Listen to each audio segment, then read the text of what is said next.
Bonsoir à toutes et tous. Je tiens tout d'abord à excuser notre directeur général, Elson Borges, retenu à Paris ce soir. Je suis Jordan Pedron, directeur de la relation école-entreprise de Rennes School of Business, et j'ai la joie de vous accueillir ce soir à l'occasion de cette conférence exceptionnelle organisée par la Fondation Nominoé. Donc, nous avons l'honneur d'accueillir un invité de marque, Jean Stone, qui vous sera présenté tout à l'heure. Quelques mots pour remercier la Fondation Nominoé au travers de son engagement en faveur de l'innovation humaine, du service aux autres, de la recherche et de l'esprit d'entrepreneuriat, qui incarne parfaitement les valeurs que nous partageons ici à l'école. Donc c'est pourquoi nous sommes fiers d'accueillir cette conférence ce soir dans cet amphithéâtre dédié à promouvoir le dialogue interdisciplinaire, que nous encourageons également au sein d'un centre de recherche qui s'appelle chez nous Center of Unframed Thinking, qui s'appelle le CUT, plus communément appelé le CUT, et bien sûr à encourager la pensée critique dans un monde en constante évolution. Alors aujourd'hui, nous avons le privilège d'explorer ensemble la notion de science en conscience avec un sous-titre prometteur. Les révolutions en cours annoncent une nouvelle civilisation exigeant éthique et solidarité. Nous constatons une vraie prise en compte de ces valeurs dans les jeunes générations qui composent nos étudiants, dans toute leur diversité, qu'elle soit multiculturelle et ou sociale. Une diversité encouragée par le lancement très récent de notre fondation Rennes School of Business, un outil solidaire ancré sur son territoire pour donner des ailes à toutes les ambitions. Je remercie une nouvelle fois Marie-Louis pour son énergie et sa passion sans faille au service des patients et des soignants, et comme nous l'avons échangé tout à l'heure, aussi au service du dialogue entre les communautés, dialogue entre la communauté de l'hôpital et de la communauté des entreprises. Merci à toutes et tous de votre présence ce soir ici dans cet amphi. Nous allons explorer ensemble les horizons de la connaissance, tisser des liens entre les disciplines et continuer à œuvrer pour un avenir où l'intelligence, la créativité et la coopération seront nos plus précieuses alliées. Je vous remercie et je cède la parole au professeur Wojila.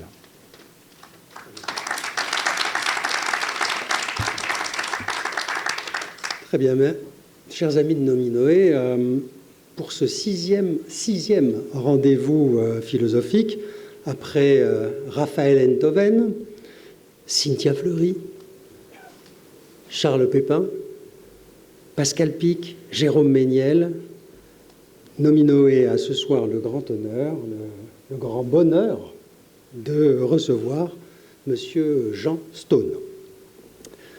Alors je vais vous dire, Jean Stone, c'est mieux qu'un philosophe. Diplômé en paléontologie, en mathématiques, en gestion, en sciences politiques, en sciences économiques, c'est un penseur éclairé, qu'on comprend quand il vous parle. Je vais vous dire. Jean Stone est ce que l'on appelle un philosophe des sciences, un prospectiviste. Un prospectiviste qui cependant, vous savez, ces gens qui vous emmènent dans le futur, qui n'oublie jamais cependant de relier le futur de l'homme à son passé et qui reste confiant dans la capacité qu'a l'homme à avancer en conscience. Et ce sera le thème de ce soir. Alors, Monsieur Stone, je suis persuadé que tout ce que je viens de dire ce soir, vous l'avez entendu des centaines de fois, c'est ce que disent les orateurs quand ils vous introduisent à l'auditoire. Alors, permettez-moi de changer un petit peu les choses. Très bien. Et voilà, je vous ai présenté à l'auditoire, mais permettez-moi de vous présenter l'auditoire auquel vous allez vous adresser. Il y a ce soir des acteurs de la recherche, il y a des soignants qui ont conscience du sacré de la vie, sujet qui vous est cher, des étudiants, en particulier des étudiants de cette école de commerce qui nous reçoit, il y a des Rennais et peut-être même des Bretons qui sont venus de loin pour vous écouter. Et puis et surtout, il y a ce soir ceux sans qui Nominoé n'existerait pas. Il y a des femmes, des hommes qui, chaque année, par leur générosité, font briller la flamme de Nominoé et font vibrer le cœur des Bretons qui, pour un temps seulement, ont perdu la santé. Je n'aurai pas le temps de vous les présenter tous, mais je prendrai 2 minutes pour vous en présenter 4. Et vous en connaissez déjà 2 qui vous reçoivent ce soir. Il y a le représentant du directeur de cette école, M. Jordan Perron, qui donc représente M. Adilson Borges, directeur. Et il y a, que je n'ai pas vu encore arriver, mais il est toujours en retard, Didier Ferré, qui a l'immense gentillesse de vous héberger. Il est là, il est arrivé. Il est toujours discret comme tout, Merci Didier. Et puis il y a aussi les 2 piliers, que dis-je, les 2 menhirs de Nominoé, ces 2 menhirs qui soutiennent Nominoé. Jean-Paul Legendre, qui est le président du conseil d'administration de notre fonds, et il y a Alain Glon, que vous connaissez déjà bien, qui est Jean-Paul Legendre. Levez-vous, Jean-Paul Legendre. Jean-Paul Legendre, qui est à côté de Didier Ferré. Et ça, je ne sais plus. Alain, c'est pas la peine, je connais. Donc Jean-Paul Legendre et Alain Glon, qui sont les inconditionnels, toujours présents, et un soutien immense pour notre fonds de dotation. Voilà, j'en ai assez dit, Monsieur Jean Stone. Donc au nom de Nominoé, je vous remercie et je vous cède la parole. Merci. Bonsoir à tous. Alors, on va faire beaucoup de choses pendant 1 heure, mais en fait, tout cela est relié par un fil. C'est essayer d'avoir quelques clés de compréhension de ce qui se passe et de ce qui va se passer dans un monde qui change de plus en plus. Et c'est ça qui est justement le challenge, parce que vous allez me dire, mais comment est-ce qu'on peut être prospectiviste dans un monde de plus en plus incertain, hein? Comment on peut parler de l'avenir? Alors, pour cela, effectivement, comme nous venons de l'entendre, on va parler un peu dans cette belle introduction auquel je remercie le professeur, on va parler du passé un petit peu, effectivement. Voilà, on va parler du passé. Parce qu'il faut voir, justement, le passé nous donne des indications sur beaucoup de choses par rapport à ce que nous sommes. Eh bien, la première chose sur laquelle je vais insister, parce que c'est peut-être la moins connue, c'est l'importance de la vision de l'homme et du monde pour l'organisation sociale et économique. En gros, c'est « donnez-moi votre vision du monde et je vous dirai qui vous êtes, comment vous vivez, comment vous pouvez fabriquer, produire, manger et même soigner. » Voilà, vous me donnez votre vie, et je vais vous le prouver. Regardez, le 4 juillet 1054, vous l'avez à l'écran, le 4 juillet 1054, une étoile a explosé. Aujourd'hui, on en voit la trace, c'est ici, là. La supernova, aujourd'hui, elle est dans le petit nuage de Magellan. Et cette supernova qui a explosé le 4 juillet 1054, comment on connaît la date? C'est que les Chinois l'ont enregistrée sous le nom d'étoile invitée. Eh bien, elle s'est vue en plein jour, pendant plusieurs semaines. Parce que c'est tellement brillant une supernova, il n'y en a pas eu depuis, on n'en a jamais vu. Donc c'était la dernière dans notre galaxie, une supernova comme ça se voit en plein jour. Eh bien l'Occident ne l'a pas noté. Alors qu'il y avait énormément d'astrologues qui regardaient tout le temps le ciel, ce truc visible comme le nez au milieu du visage n'a laissé aucune trace en Occident. Pourquoi? Parce que la vision du monde était la vision aristotélicienne qui disait qu'au-delà de la Lune, c'était la sphère des fixes. Rien ne pouvait changer, rien ne pouvait naître ni mourir. Donc vous avez un truc énorme, vous voyez en plein jour, ben non, ça n'existe pas, je suis désolé. Vous voyez? Ça, c'est la vision du monde.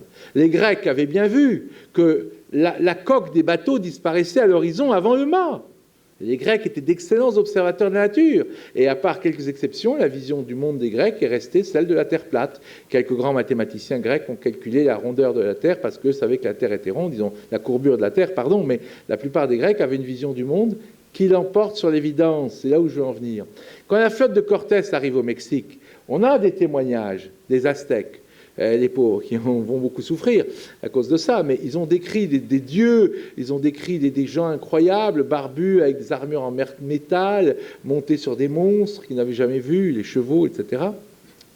Mais ils n'ont pas décrit les bateaux. Pourtant, les bateaux, ils les ont vus là aussi, comme le nez au milieu du visage, la flotte de Cortés. Eh oui, mais non. C'est trop énorme pour exister, voyez-vous. Donc la vision du monde l'emporte sur l'évidence. Ça, c'est le premier point. Toute civilisation a une vision du monde. Et dans notre civilisation, et c'est pour ça qu'on va parler de science aujourd'hui, dans notre civilisation, c'est la science qui détermine notre vision du monde, qui impacte la société. Si vous dites « j'ai rêvé que » à votre banquier, vous avez moins de chances d'avoir un prêt que si vous lui dites « c'est scientifique, par A plus B, ma société va gagner de l'argent ». Vous êtes d'accord? Alors, ce n'est pas du tout pareil chez les aborigènes australiens, je vous le précise. Chez les civilisations aborigènes australiennes, qui ont été très bien étudiées, le rêve a beaucoup plus de valeur que n'importe quelle démonstration scientifique ou n'importe quel calcul. Par exemple, si vous avez rêvé du territoire de la fourmi à miel, le territoire de la fourmi à miel vous appartient. Hein? Vous allez me dire, c'est pas possible. J'ai rêvé le château de Versailles, il y a moi. C'est un peu facile. Ah non, non, non. Il y a des systèmes extrêmement sophistiqués de vérification du rêve. Vous devez décider le rêve de la fourmi, du territoire de la fourmi à miel, et il y a un jury qui décidera si oui ou non c'est le bon rêve. Et si le jury décide que vous n'avez pas peint le bon rêve, ben non, désolé, vous ne l'avez pas. Et il n'y a pas plus de conflits de propriété chez les aborigènes australiens qu'avec le Code Napoléon en France, je vous précise.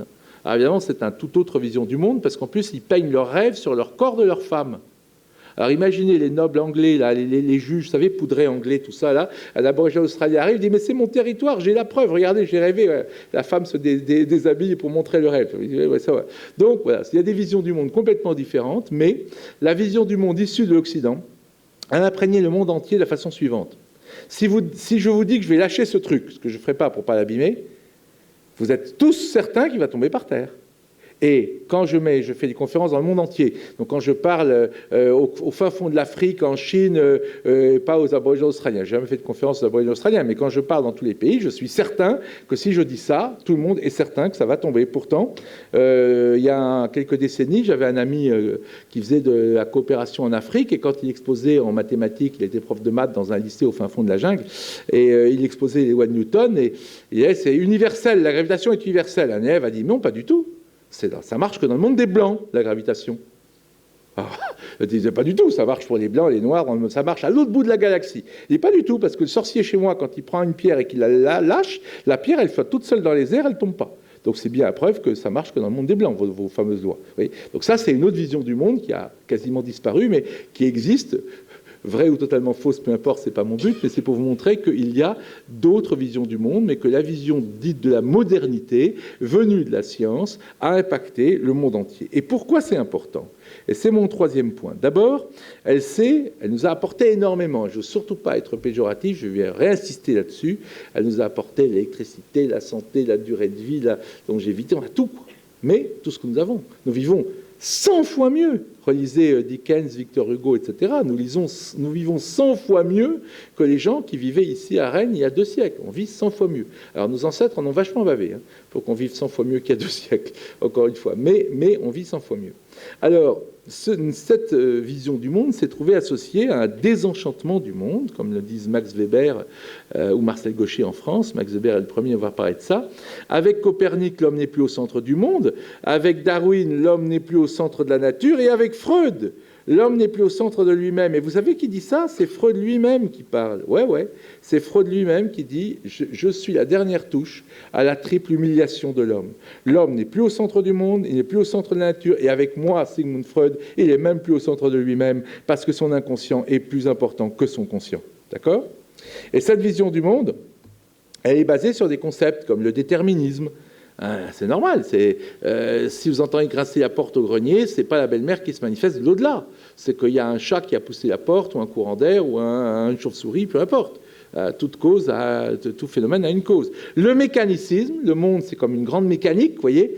Vous avez les montres de grand-papa avec les rouages et tout. Quand on a dépioté la montre, on a compris comment elle fonctionne. Ben voilà, c'est comme ça que ça fonctionne. Le monde est comme une grande mécanique. Le réductionnisme, idée qui remonte à Descartes.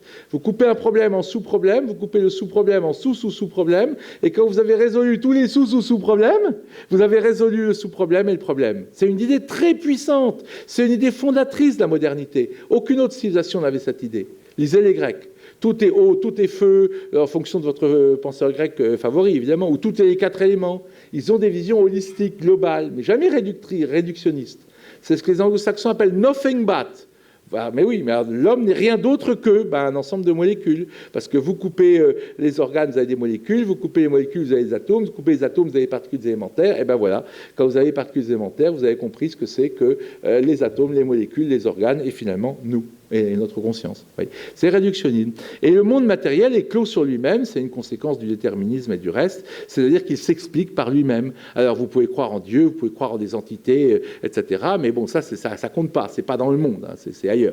Dans le monde physique, toute cause a une cause physique, le monde est clos sur lui-même. Voilà, comme on dit, vous êtes ici, you are here, voilà, on est perdu aux 2/3 du bras de cette galaxie qui est la Voie lactée.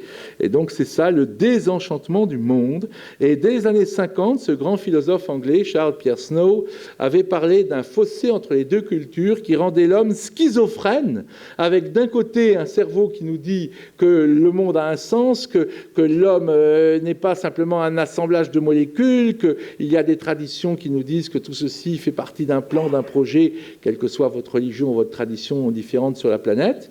Et puis il y a l'autre cerveau qui nous dit que non, tout ça, c'est déterministe, c'est réductionniste, c'est mécaniste. Le monde s'explique par lui-même. Tout ça, c'est nothing but, c'est juste un ensemble de neurones. Et finalement, ça rend l'homme moderne schizophrène.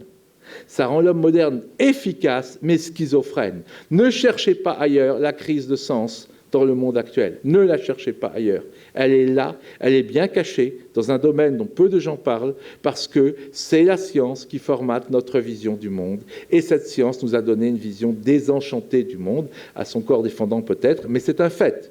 Et je vais insister sur les conséquences de cette vision désenchantée sur l'entreprise et la société, parce que là aussi, il y a un lien direct, et pourtant, il est rarement vu. Regardez. L'organisation scientifique du travail, c'est pas pour rien qu'on appelle l'organisation scientifique du travail, c'est quoi ? C'est M. Taylor qui arrive dans les entreprises et qui dit, bon, c'est le bordel ici, il faut rationaliser tout ça, on va faire beaucoup mieux. Attendez, on va copier la science la plus en pointe. Et la science la plus en pointe de l'époque, c'est la physique. Et la physique, elle est déterministe, mécaniste, réductionniste, je viens de vous le dire.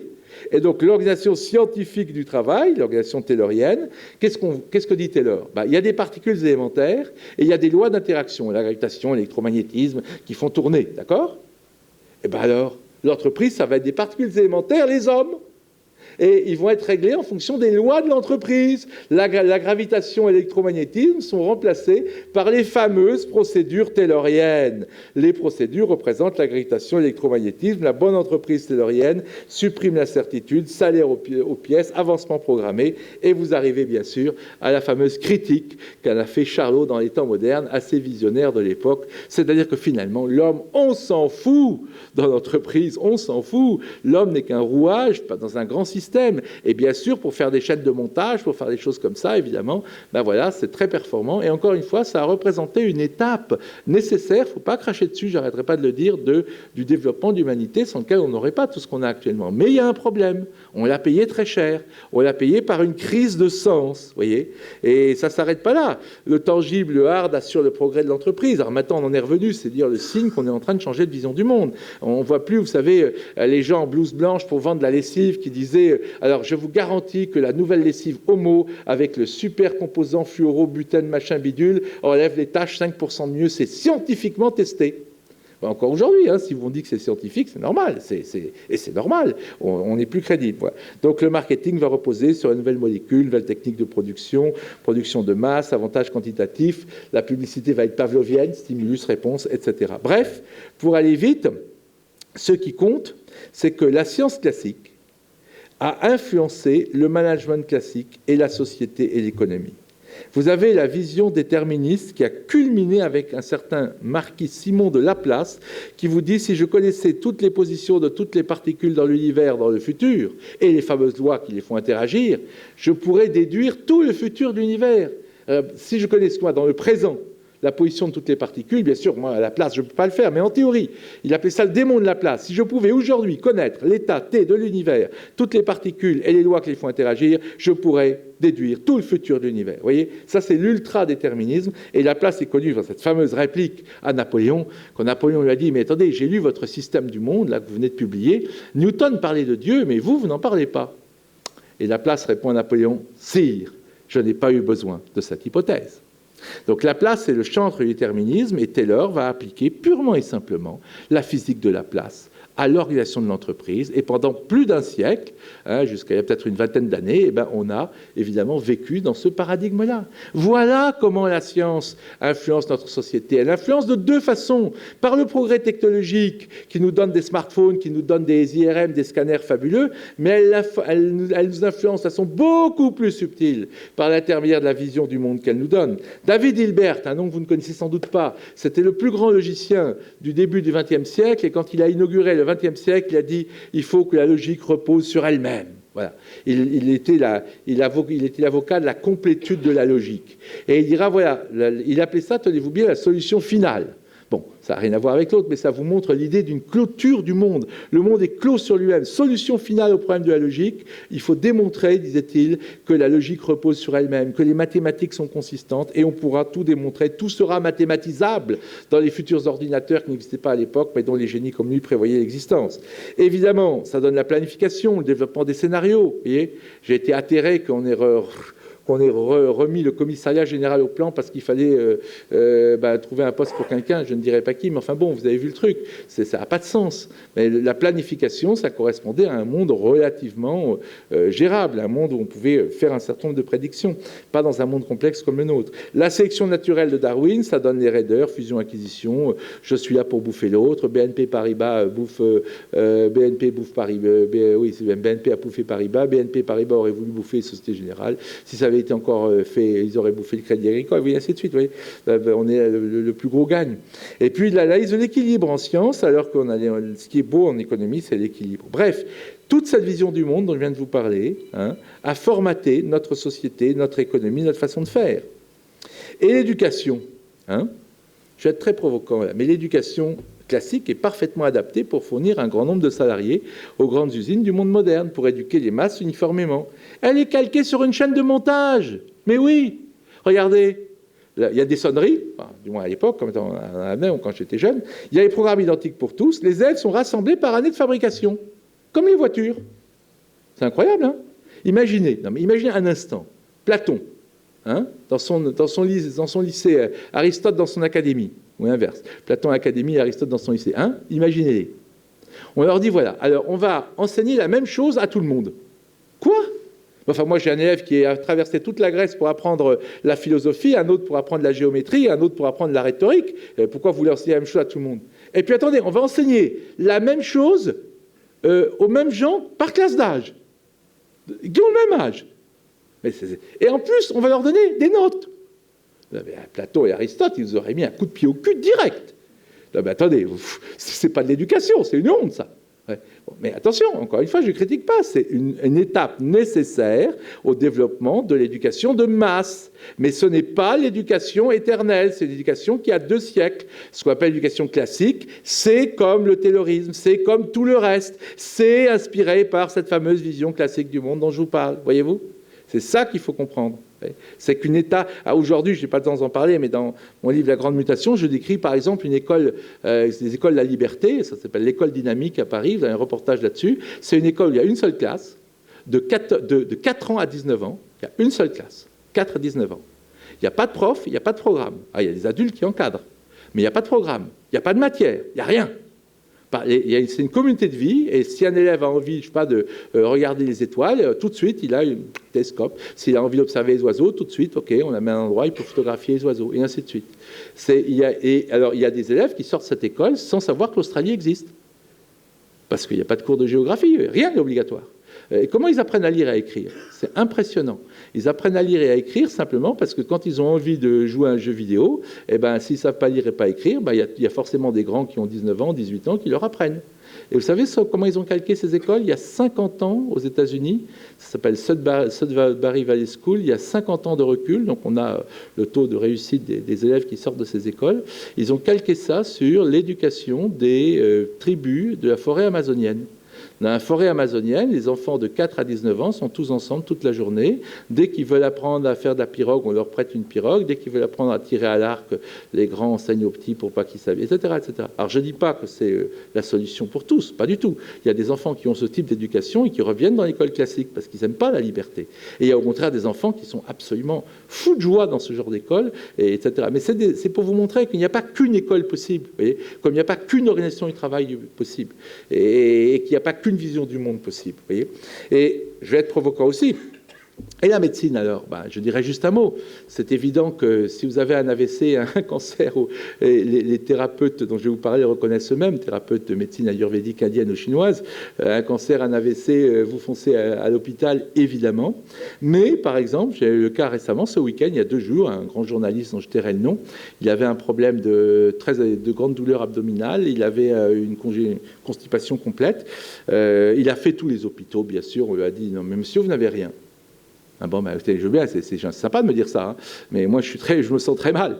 Et comme c'est quelqu'un qui a bourlingué, il a vu un thérapeute de médecine ayurvédique, et le gars lui a dit, ah, vous avez un problème de foie et de côlon. Aucun test, aucun scanner, rien. Alors voilà, vous êtes pita. Vous avez trop de feu, donc il ne faut plus manger de pommes de terre, plus manger de tomates, plus manger de lait, plus tout comme ça. Et puis voilà, il faut manger ça. Et aujourd'hui, il est parfaitement guéri, il va très très bien. Alors, il a un régime strict, évidemment, il ne peut pas manger de pommes de terre, etc. Ma femme est chinoise. J'ai mis une consultation de médecine chinoise où un médecin prend le pouls, ici à côté évidemment de vos magnifiques robots, pour vous dire que les deux sont complémentaires. Ma femme, une fois, était très très choquée. Et pourtant, elle est ingénieure en mécanique, c'est quelqu'un de plus rationnel que moi. Elle est revenue de chez le médecin, elle m'a dit, mais qu'est-ce que c'est que votre médecine? Enfin, c'est pas possible. Mon médecin, il a regardé un IRM, il a regardé mon scanner, il a regardé mon échographie, il a regardé mes prises de sang. Elle m'a pas regardé moi. Oui. Eh ben, 75% des médecins, d'après un sondage Doctolib, craignent une déshumanisation de la médecine dans le futur. Alors bon, encore une fois, la médecine que vous faites est irremplaçable et merveilleuse. Elle permet de prolonger X fois la durée de vie et sauve des millions et des millions de vies. Mais n'oubliez jamais l'humain. N'oubliez jamais le non-réductionnisme, parce que justement, notre vision du monde incite au réductionnisme, incite à considérer l'homme comme un ensemble d'organes, voyez-vous. Et c'est pour ça que ce médecin ayurvédique, là, quand mon ami journaliste se dit, et vous alors, vous pratiquez quelle médecine? Alors, le type lui a dit, mais attendez, si je suis malade, j'ai un AVC ou une crise cardiaque, je fonce à l'hôpital. Par contre, il a dit, vous, les Occidentaux, vous n'êtes pas bons du tout pour les maladies chroniques. Là, c'est bien meilleur chez nous. Voyez, c'est pas aussi pour dire que voilà, la vision réductionniste, elle nous irrigue de tous les côtés. Et donc, il faut faire attention. Il faut parfois être capable d'en sortir à bon escient. Il ne faut pas non plus tomber dans les ozos qui vont vous faire effectivement n'importe quel traitement ou n'importe quel truc. Il y en a beaucoup aussi, beaucoup de charlatans dans ce domaine. Vous voyez, Thomas Friedman, qui était pourtant un grand promoteur du libéralisme économique, a dit: nous avons créé un système de croissance qui dépend de la construction de toujours plus de magasins, qui vendent de plus en plus de produits fabriqués par de plus en plus d'usines en Chine, alimentés en électricité par de plus en plus de charbon, qui causent de plus en plus de changements climatiques, mais permettent à la Chine de gagner de plus en plus d'argent pour acheter de plus en plus de bons du Trésor, qui permettent aux Américains de disposer de plus en plus de fonds. Pour faire quoi? Pour construire de plus en plus de magasins qui vendent de plus en plus de produits, dont la fabrication emploie de plus en plus de Chinois. Voilà, c'est parfaitement circulaire. C'est un problème véritablement de non-sens, voyez-vous, que l'on commence à voir dans notre monde. Eh bien voilà, ce que je vous ai dit donc, dans ces 4 premières parties rapidement, maintenant on va creuser un peu plus, ce que je vous ai dit, c'est 1. La vision du monde, dans toute civilisation, est fondatrice pour l'organisation de cette civilisation. Dis-moi quelle est ta vision du monde, je te dirai qui tu es. 2. Dans notre civilisation et par extension sur toute la planète, puisque la modernité s'est répandue partout, si je lâche ce truc, vous êtes sûr qu'il va tomber dans n'importe quel pays. Quand je parle en tout cas aux élites de n'importe quel pays, ils sont sûrs que si je lâche ça, ça va tomber. Voilà, il y a des lois de l'univers. C'est la vision de la science qui est formatrice de la vision du monde. D'accord ? Cette vision de la science, elle est porteuse d'un désenchantement du monde, d'une perte de sens qui est intrinsèque à sa nature profonde. Voyez-vous ? C'est ce qui nous rend schizophrènes, ce qui fait de l'homme moderne des schizophrènes. Et quatrièmement, elle a un impact énorme sur tous nos aspects de la vie, je vous l'ai dit, sur la façon d'organiser l'entreprise, sur la façon d'éduquer, sur la façon de se soigner. Elle a un impact énorme autour de thèmes comme le déterminisme, le mécanicisme, le réductionnisme, la clôture du monde physique. D'accord ? Ça, c'est ma première partie. Maintenant, on a la deuxième partie. Pourquoi entrons-nous dans une ère nouvelle de l'humanité ? Une ère qu'on appelle postmoderne, fausse de mieux. À ne pas confondre avec ce qu'on appelle la French Theory aux États-Unis, c'est-à-dire des philosophes comme Deleuze, Guattari, Derrida. Si vous ne connaissez pas, tant mieux. Ça, c'est plutôt une mauvaise chose de les connaître. Je parle devant un philosophe professionnel, donc il va être vexé, mais bon, je plaisante. Donc, c'est ça pour dire que la postmodernité, c'est je pense, ce qui vient après l'ère de la modernité. On appellera ça un jour l'ère du réseau, peut-être l'ère de l'Internet, je ne sais pas. Alors, pourquoi ? Pourquoi on entre dans une nouvelle ère ? D'abord, premier point, parce que la révolution digitale rend le monde VUCA. VUCA, ça veut dire volatile, uncertain en anglais, complexe et ambigu. C'est un terme de l'armée américaine. Donc en français, on dirait VICA, volatile, incertain, complexe et ambigu. Et pourquoi le monde est-il volatile, incertain, complexe et ambigu ? C'est fondamental pour comprendre ce qui se passe. Parce que vous avez l'invention de l'écriture qui a été essentielle, parce que sans écriture, on peut gouverner qu'avec la voix. Ensuite, l'invention de l'imprimerie qui a été encore plus essentielle, puisqu'il a diffusé l'écriture en la dupliquant à des millions de fois, voyez. Et puis l'invention des médias interactifs. Et l'homme qui a dit ça, c'est lui. Marshall McLuhan, qui est mort bien avant qu'Internet existe, vous voyez, il est mort en 80, et qui a dit, voilà, la Terre va devenir un village global, et il a dit, le media is the message. Qu'est-ce que ça veut dire ? Il veut dire que quand un nouveau média arrive, son existence est plus importante que le message qu'il véhicule. L'écriture, l'imprimerie, et McLuhan a annoncé, la troisième étape, ce seront des médias interactifs qui iront dans les deux sens. Parce que finalement, la télé ou la radio, ça me paraît extraordinaire, mais c'est un journal en temps réel, c'est rien d'autre. Vous lisez le journal, vous lisez un livre et vous regardez la télé et la radio. Et lui, comme il ne savait pas qu'Internet allait exister, il prévoyait en fait des médias interactifs, des télés et des radios interactifs qui iraient dans les deux sens. C'est ce qu'il prévoyait. Et donc il disait, ça va changer le monde quand ça arrivera. Et aujourd'hui, ben voilà, Facebook, TikTok, Instagram, X, etc., c'est là. Et ça change le monde. Marshall McLuhan a raison. Pourquoi ? Regardez la carte du monde sur Facebook, mais c'est pareil sur TikTok, Instagram, partout où vous voulez. Là, c'est très simple. Plus il y a de points blancs, plus il y a d'échanges de messages entre adhérents de Facebook dans un même pays. Et plus il y a de points de traits bleus, plus il y a d'échanges de messages entre adhérents Facebook de continents différents. On vous parle souvent des nouvelles routes de la soie. Mais pour moi, les nouvelles routes de la soie, elles sont là. Elles sont numériques. Les nouvelles routes de la soie, voyez-vous. Et tout le monde se rappelle des Gilets jaunes. Et ben voilà, c'est une ménagère de moins de 50 ans qui met une vidéo sur YouTube ou Facebook qui est repris par un camionneur sur Twitter et toute la France est à feu et à sang. Ben voilà, ça, c'est impossible. C'est impossible sans, effectivement, les réseaux sociaux. Et McLuhan avait raison. La plupart des trucs qui sont sur Twitter ou Facebook sont ridicules, mais rappelez-vous les révolutions arabes. Moubarak et Ben Ali, pour tenter désespérément de sauver leur peau, qu'est-ce qu'ils ont fait ? Couper Twitter et Facebook. Et qu'est-ce qu'on a vu ? On a vu des jeunes de France, des États-Unis, d'Angleterre envoyer des patchs informatiques à des jeunes Tunisiens et Égyptiens pour leur permettre de continuer à manifester sur Facebook ou d'appeler à manifester sur Facebook et Twitter. Bienvenue dans le monde postmoderne. Et j'ai eu la chance d'être l'élève du prix Nobel Ilya Prigogine, qu'on entendra tout à l'heure. Et il m'avait dit, Jean, dans 20 ans, mes idées auront beaucoup plus d'impact. Pourquoi ? Parce que plus il y a d'interactions entre les membres d'un système, plus les théories du chaos et de la complexité s'appliquent. Or, les interactions, c'est nous qui les créons. Elles sont là, les interactions. Regardez. Nous avons multiplié par 1000 les interactions entre nous depuis 20 ans. Donc, en gros, chaque fois que vous envoyez un message sur WhatsApp, que vous postez sur Twitter, vous envoyez un email, vous contribuez à changer de civilisation. Comme M. Jourdain faisait de la prose sans le savoir, vous, sans le savoir, contribuez à changer de civilisation, à faire une civilisation qui est beaucoup, beaucoup, beaucoup plus instable, à la hausse comme à la baisse. C'est ça la bonne nouvelle. La grande nouvelle, c'est qu'on n'a jamais eu autant d'opportunités dans le monde actuel, et je vais vous le démontrer. Mais, pourquoi ? Ben justement, cette nouvelle civilisation crée une nouvelle forme d'économie. Parce que Là, vous avez une chaîne de montage à General Motors. Le capitalisme est basé sur les machines. Et là, vous avez un poste de travail. C'est bien un poste de travail de chez Google. Parce que le post-capitalisme est basé sur le savoir. Et le type qui l'a vu le premier, c'est lui. Au-delà du capitalisme, en anglais de Post-Capitalist Society, par Peter Drucker, et je peux vous dire que ce n'est pas un mélanchoniste, hein. S'il parle de post-capitaliste, c'est simplement parce que c'est quoi le post-capitalisme? C'est le moment où la créativité, l'intelligence, la maîtrise de l'information et sa gestion, parce qu'il faut la récolter et il faut la gérer, rapportent plus que les machines ou les spéculations financières. C'est un monde où la force intellectuelle est plus importante que la force mécanique, même si elle est irremplaçable. On va vivre entouré de robots, ça c'est sûr, on va vivre entouré de robots, on va y revenir, mais ok, les robots, il faut les fabriquer, mais ce qui compte, c'est l'intelligence qu'il y a dans les logiciels, voyez-vous? C'est ça la différence. Regardez, tout le monde a un smartphone aujourd'hui, ok? Ils sont faits, presque tous les smartphones sont faits par une seule entreprise au monde. La plus grosse boîte privée au monde s'appelle Foxconn, 1,5 million de salariés. Mais Foxconn n'a que 20% de la marge sur cet outil.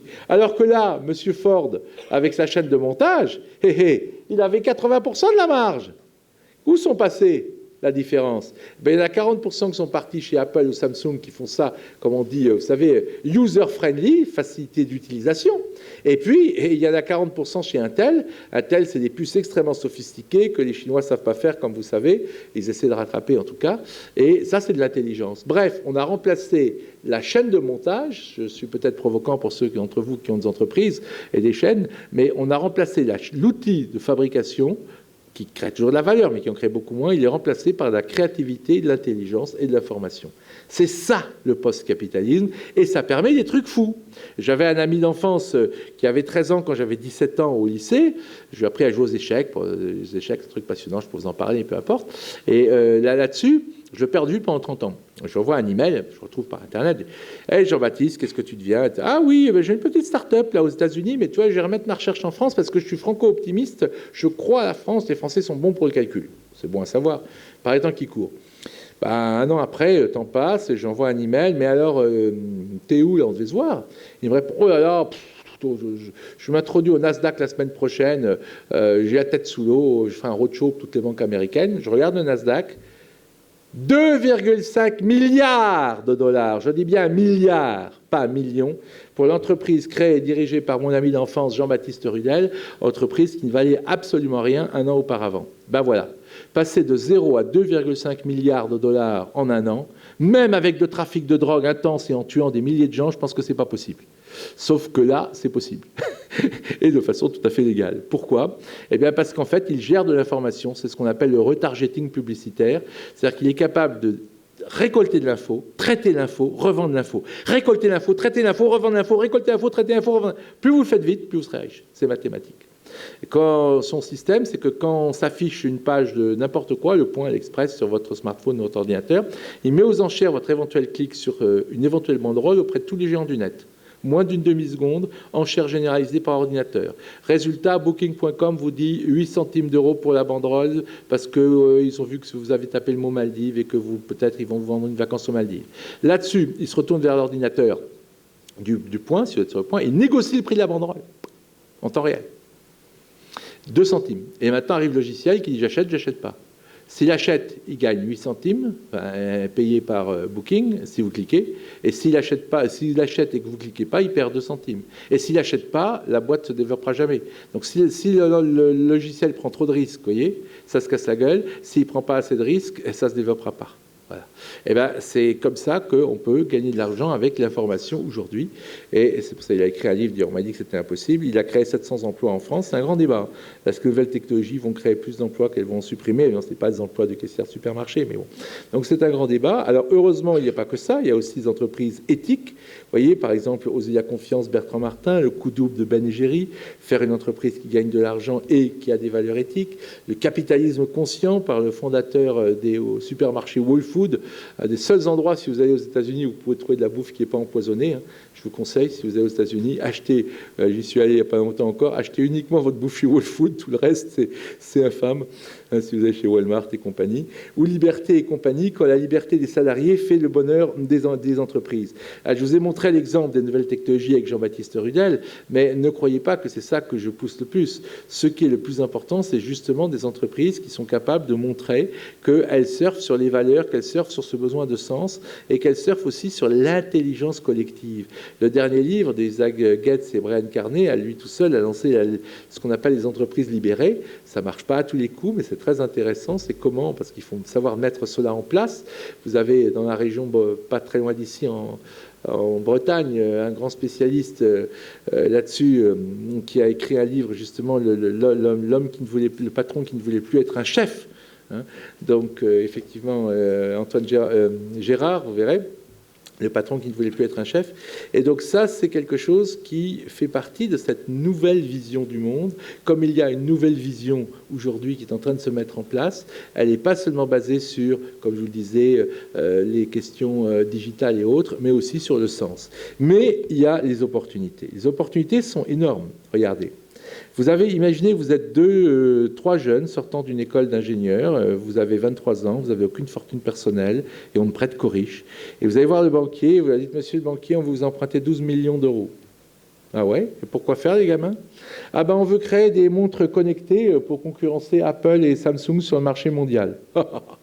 Banquier rigole, allez jouer ailleurs, travailler chez Sony dans une grosse boîte d'électronique ou Samsung, dans 30 ans vous reviendrez avec un business plan et mon successeur de banquier vous prêtera peut-être les 12 millions d'euros de dollars. Là, ils ont fait un prototype, ils ont fait un film marrant, ils l'ont mis sur un site qui s'appelle Kickstarter.com, dont la logique est la suivante. Il y a 3 mois pendant lesquels les gens font un préachat. 3 mois. Et au bout de 3 mois, vous avez dit j'ai besoin de 500 000 $ pour créer ma boîte. Si vous n'avez pas atteint la barre, vous avez vous-même fixé, personne n'a rien gagné, rien perdu, l'argent n'est pas encaissé. Si vous avez atteint la barre, l'argent vous est versé immédiatement.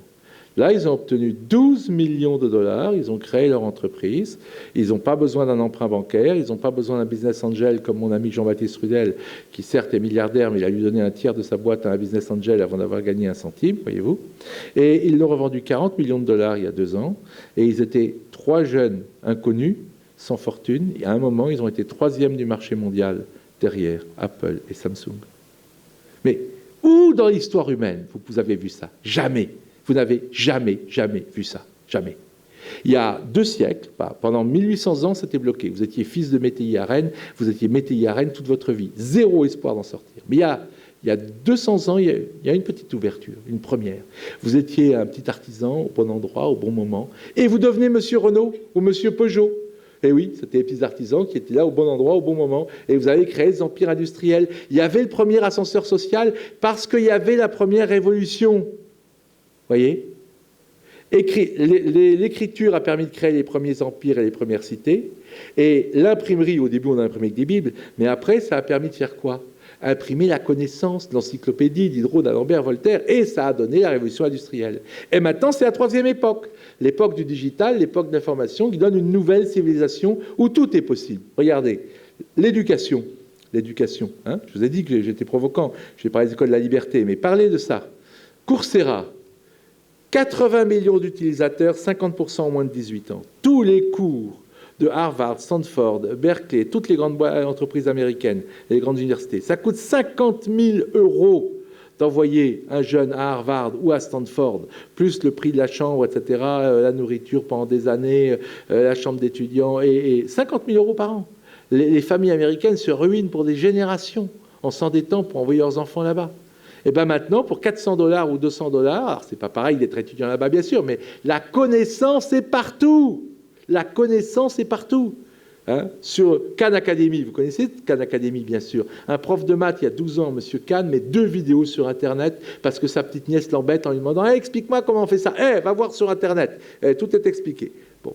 Les parents voient ça, ils appellent hey, « C'est bien vos vidéos. Moi, mon fils va faire un truc sur la trigonométrie. Est-ce que vous pouvez lui faire une vidéo ?»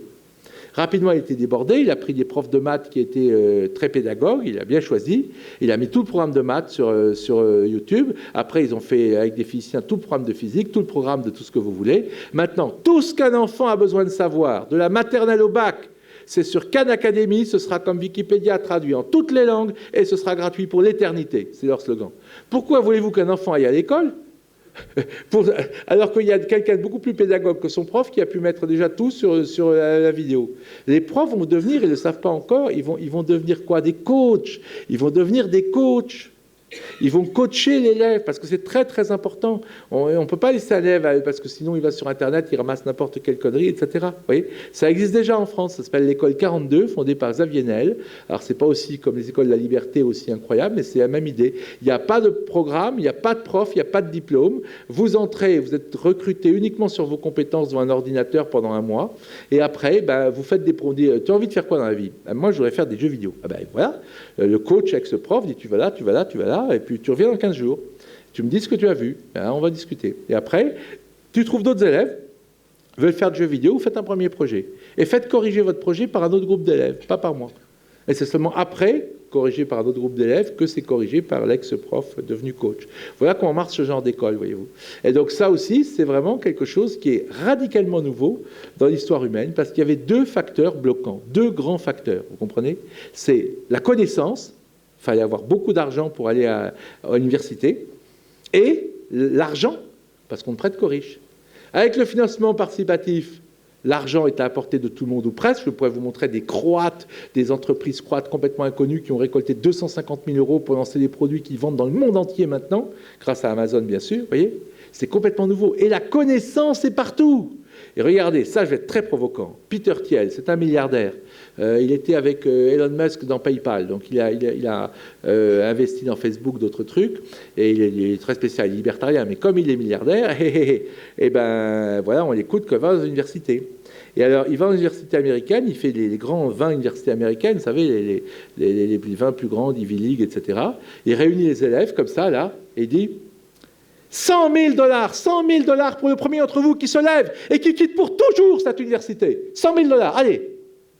Et voilà.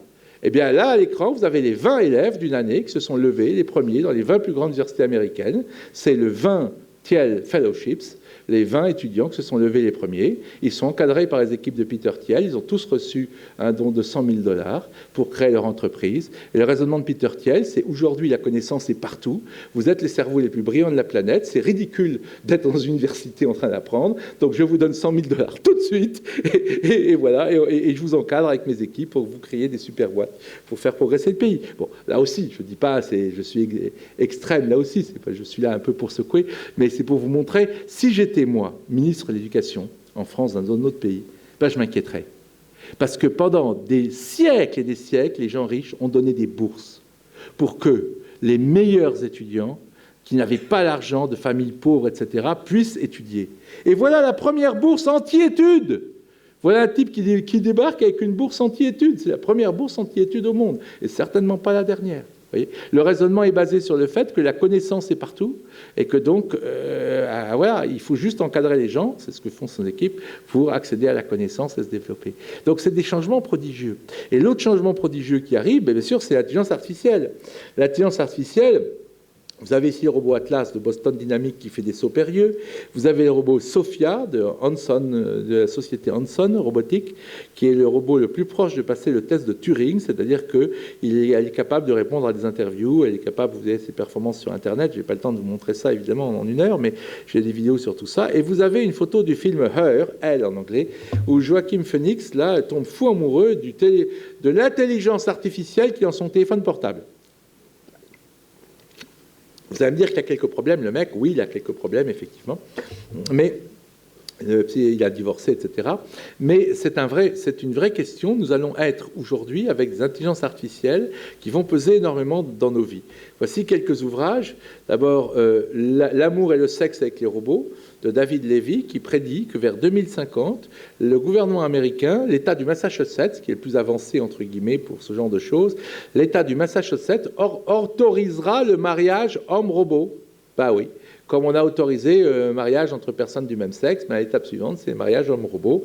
Serge Tisseron, sociologue français, critique cela dans Le jour où mon robot m'aimera, et il explique en fait que le piège, c'est que, comme le dit mon ami et néanmoins opposant André Comte-Sponville, qui ne partage pas les mêmes idées, mais on est très amis, André a cette formule terrible et magnifique, il dit « L'amour, c'est de pardonner à l'autre de n'être que ce qu'il est.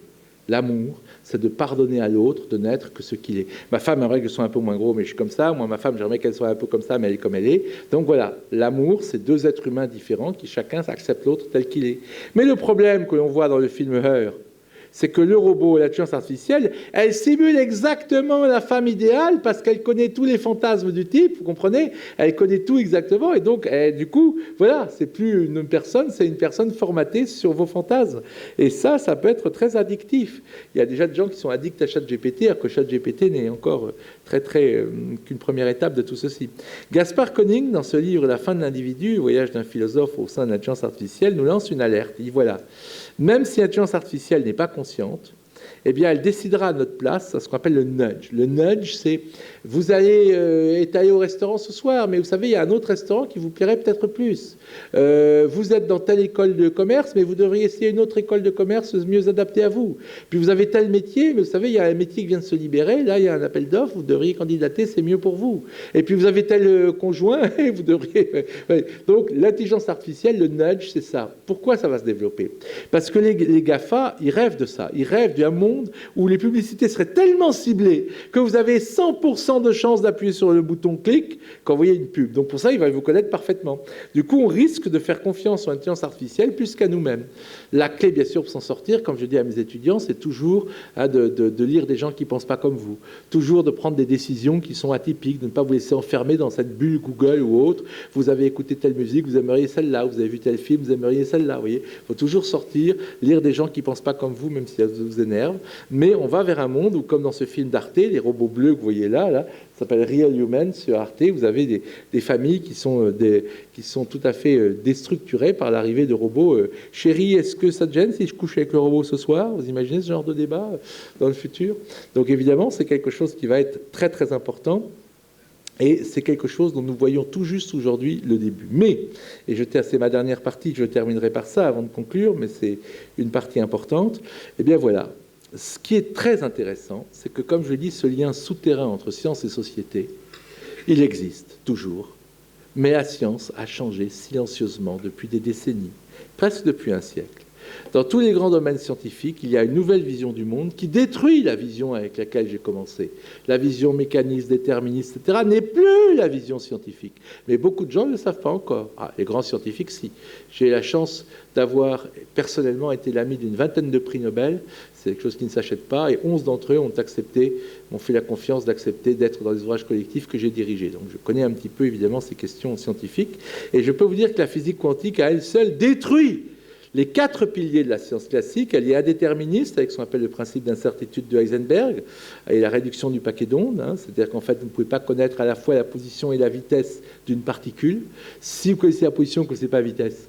Si vous ne connaissez pas la vitesse, vous ne pouvez pas connaître la position. Oh, mais on s'en fout, c'est particules élémentaires. Oui, mais philosophiquement, c'est très important. Rappelez-vous la place. Le gars qui voulait connaître la position et la vitesse de toutes les particules de l'univers pour en déduire tout le futur, eh bien, c'est mort. Pour une seule particule, déjà, c'est pas possible. Énorme. Ensuite, elle montre que la matière n'est pas matérielle. Les constituants fondamentaux des objets ne sont pas des objets. Alors, c'est quoi? Des arcs-en-ciel. Ouais, des arcs-en-ciel. Pourquoi? Cette métaphore n'est pas de moi, elle est de mon maître Bernard d'Espagna, un des plus grands physiciens et philosophes quantiques français dont je parlerai dans un instant. Eh bien, un arc-en-ciel, quand vous bougez, il bouge avec vous. La première fois que vous le voyez, vous pouvez croire que c'est un pont réel de couleur entre deux montagnes. Et puis vous bougez, il bouge. C'est pas possible, ça, c'est une illusion. Quand il bouge, je bouge. Bon. Vous savez qu'en fait, l'arc-en-ciel n'est pas une illusion, ce n'est pas une création de votre esprit, mais sa position et sa vitesse dépendent de vous, de votre position et de votre vitesse. Ça n'a pas de sens de parler de la position et de la vitesse d'une particule élémentaire quand vous ne l'observez pas. Comme ça n'a pas de sens de parler de la position et de la vitesse d'un arc-en-ciel. parce que ça dépend de votre position et de votre vitesse. Ce qui n'empêche pas que la particule n'est pas une illusion et que l'arc-en-ciel n'est pas une illusion, il dépend de l'existence des gouttes d'eau dans l'air, des lois de réfraction de la lumière, etc. Elle est non séparée, elle est non réductionniste en plus, avec quelque chose qui s'appelle la non-séparabilité quantique.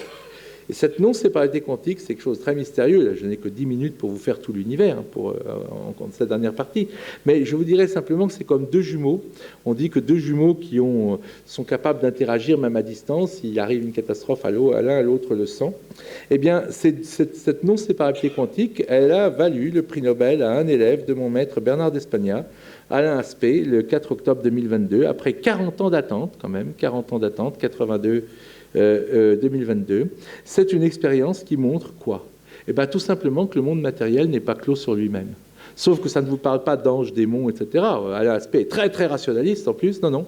Ça vous dit que deux particules qui ont interagi dans le passé, tout ce qui arrive à l'une se répercute sur l'autre infiniment plus vite que la vitesse de la lumière. Or, dans notre univers, vous savez très bien que rien ne peut dépasser la vitesse de la lumière.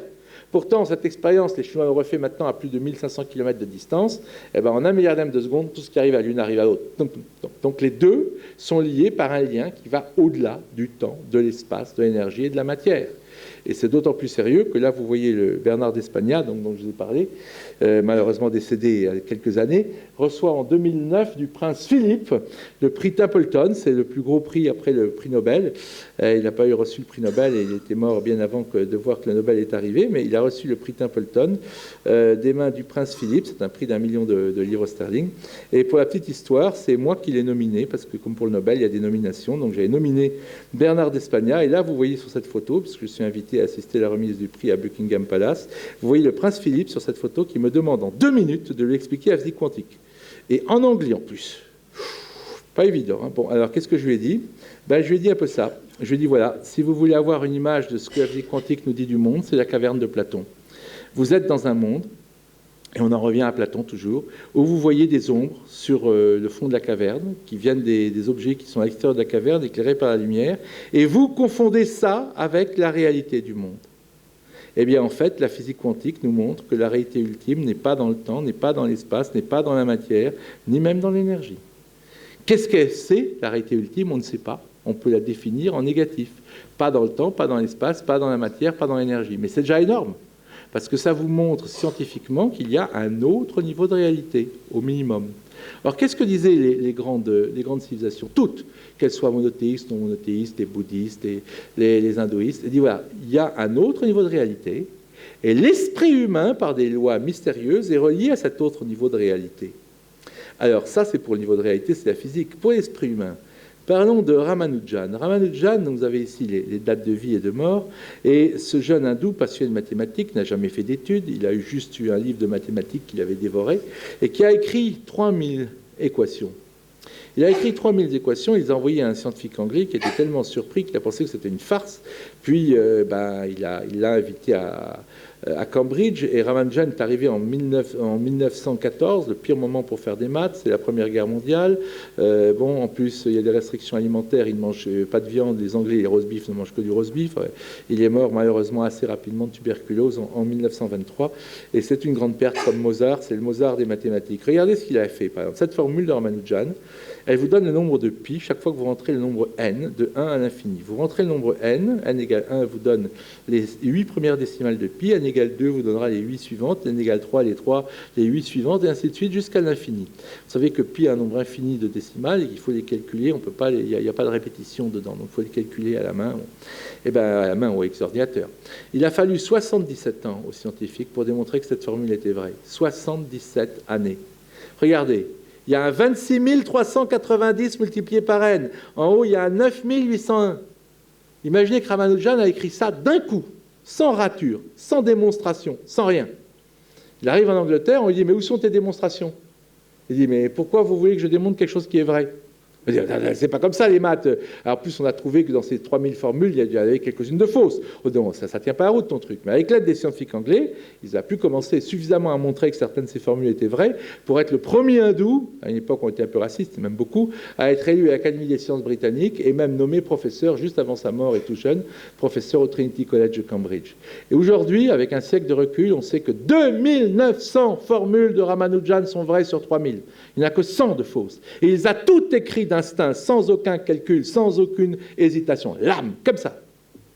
J'ai parlé à Cédric Villani, notre médaille Fields, très grand mathématicien, et je lui ai dit « Hé, et Ramanujan alors ?» Il m'a dit « Ah, ça, pour nous les mathématiciens, c'est un problème. » Comment vous pouvez expliquer ça? Comment vous pouvez expliquer qu'un gars sorte une formule comme ça? Alors, quand on lui demandait, il disait que c'était la déesse Shriva qui lui mettait ça sur la bouche. Alors il disait, mais attends, t'as aucun mérite alors. Et il se fâchait tout rouge. Mais vous vous en rendez pas compte, c'est hyper compliqué. Je bosse comme un fou pour avoir le contact avec la déesse. Vachement compliqué le contact avec la déesse. Non mais je travaille tout le temps moi. Mais voilà, c'est vrai, c'est une autre vision. Mais en tout cas, c'est ce qu'on appelle le platonisme en mathématiques. Alain Cohn, grand mathématicien, médaille Fields, est parfaitement athée, je vous le garantis. Roger Penrose, que j'ai la chance de bien connaître, prix Nobel de physique et un des plus grands mathématiciens vivants. Ce sont des gens qui ne sont pas du tout croyants, mais qui vous disent, voilà, il y a un monde avec lequel l'esprit humain est en contact. Ce n'est pas le monde des anges et des démons. Hein. Non, c'est le monde des objets mathématiques. Les mathématiques, c'est comme un continent inconnu, c'est comme l'Afrique. Et l'Afrique, vous ne l'inventez pas, vous la découvrez. Et bien là, voilà, vous percevez des vérités mathématiques. Voyez. Et ça, c'est très intéressant parce que certains mathématiciens, y compris Alain Cohn, je n'ai pas le temps de vous montrer les citations, mais Alain Cohn, quand il décrit comment il perçoit la vérité en mathématiques, quand il parle des larmes aux yeux qu'il a au moment où il perçoit ça, on dirait le discours d'un mystique dans un monastère. Voyez. Et pourtant, c'est un grand mathématicien athée qui vous dit comment il perçoit la vérité. Un autre point intéressant en mathématiques, c'est ça, c'est le théorème de Gödel qui va détruire ce fameux solution finale de Hilbert. Allez, je mets sous forme humoristique parce que je n'ai pas le temps de vous expliquer, mais regardez le chat de Philippe Gueluc. Il m'arrive de douter de tout, et donc je ne suis même pas toujours certain de quoi? Être sûr de douter. Si je doute de mon doute, ben oui, si je doute pas de mon doute, ça ne marche pas parce que je doute de tout. Mais si je doute de tout, je dois douter de mon doute. Mais si je doute de mon doute, hein, voilà ce que je peux douter de tout. C'est le paradoxe que les Grecs avaient vu. Vous savez, Épiménide, penseur crétois, dit tous les crétois sont des menteurs. Sauf que Kurt Gödel a réussi à montrer que tout système logique humain contient cette faille logique. Tout système logique contient une faille logique. Voyez, un système logique humain, soit il est cohérent, soit il est complet, mais pas les deux en même temps. S'il est cohérent, ce qui est à moins des choses pour un système logique, il est incomplet, les amis. Et ça a l'air de rien, mais c'est aussi un résultat énorme. Et dernier point, on va finir par ça, avant de conclure. Eh bien, Pim van Lommel est un cardiologue, un des grands cardiologues hollandais, qui a fait une étude sur les gens qui ont survécu à une expérience d'approche de la mort. 18% d'entre eux disent avoir vécu quelque chose alors que leur électroencéphalogramme était plat, que leur cœur était arrêté. Et certains d'entre eux décrivent même des choses qui se sont passées dans l'environnement de la salle opératoire. Il y a des tests intéressants qui ont été faits de la façon suivante. Demandez à 10 personnes qui ont vécu une NDE de décrire leur réanimation. Demandez à 10 personnes qui ont vécu une mort clinique et été hospitalisées de façon très lourde de décrire une réanimation. C'est le docteur Michael Sabom qui a fait cette étude aux États-Unis. Les gens qui ont vécu une NDE n'ont fait aucune erreur en décrivant leur réanimation, qu'ils étaient censés avoir vu de l'extérieur de leur corps, alors que ceux qui n'ont pas eu de souvenir de sortie du corps ont tous fait une erreur. Et ce qui est intéressant, c'est qu'il dit, vous voyez, dans un article publié dans The Lancet, donc là on est quand même dans la science médicale de pointe, il ose écrire, c'est publié, vu le manque de preuves de toute autre théorie concernant la NDE, la position largement adoptée mais jamais prouvée, j'insiste, largement adoptée mais jamais prouvée, selon laquelle la conscience et les mémoires sont localisées dans le cerveau, devrait être discutée. Comment serait-il possible qu'une conscience claire en dehors de son propre corps soit vécue, ce qui est le cas, lorsque le cerveau ne fonctionne plus dans une période de mort clinique avec des électroencéphalogrammes plats? C'est une bonne question posée dans la plus grande revue scientifique. Et il y a une réponse possible par cet homme, Eben Alexander, qui est le premier neurologue, car il en fallait bien, qui a vécu lui-même l'expérience de mort clinique. Alors il a écrit un bouquin très grand public avec un titre comme font les Américains, c'est l'éditeur, La preuve du paradis. Mais je vous conseille plutôt L'évidence de l'après-vie, où il discute avec le docteur Raymond Moody, qui est le premier, il y a 50 ans, un jeune interne en médecine à l'époque, à avoir détecté que tous les gens qui avaient rapporté un récit de mort clinique avaient le même pattern, et que c'était quand même quelque chose de détonnant. Et dans ce dialogue avec Moody, il dit « Il était pour moi clair comme du cristal que mes concepts de conscience, de cerveau, d'esprit, d'âme étaient complètement faux, que le cerveau ne crée pas la conscience, car je peux vous dire que mon expérience m'a appris que je devais remettre en question tout ce que je savais sur le temps, l'espace, la masse et l'énergie. » Intéressant. Parce que la physique quantique nous dit la même chose. On doit remettre en question notre conception de la masse, du temps, de l'espace, de l'énergie. Alors évidemment, ses collègues disent, bon, il a été très très malade, il a failli mourir, il a pris un coup sur la tête, alors du coup, il n'est pas sérieux. Et il dit, mon expérience m'a montré très clairement que la conscience est beaucoup plus riche à l'extérieur du cerveau. Intéressant. Alors, pour terminer, on va écouter ce petit témoignage du prix Nobel Ilya Prigogine et je vais conclure. Écoutons donc Prigogine, qui lui est parfaitement agnostique, nous parler justement de comment il y a un nouveau monde qui est créé, comment il y a une nouvelle vision du monde. Première chose que nous devons comprendre, c'est la dynamique de ces phénomènes. Et la dynamique de ces phénomènes est liée justement aux propriétés de non-équilibre, aux instabilités, aux bifurcations et au chaos. C'est le fameux effet papillon, par exemple. N'est-ce pas que des tout petits effets peuvent être amplifiés? C'est donc un tout autre univers que nous voyons.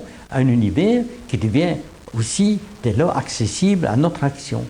Au fond, la vision classique était une vision qui semblait être extrêmement ambitieuse, mais qui n'était que, je dirais d'une certaine manière, qu'une chimère intellectuelle. C'était l'idée de la certitude et de la toute puissance de l'homme.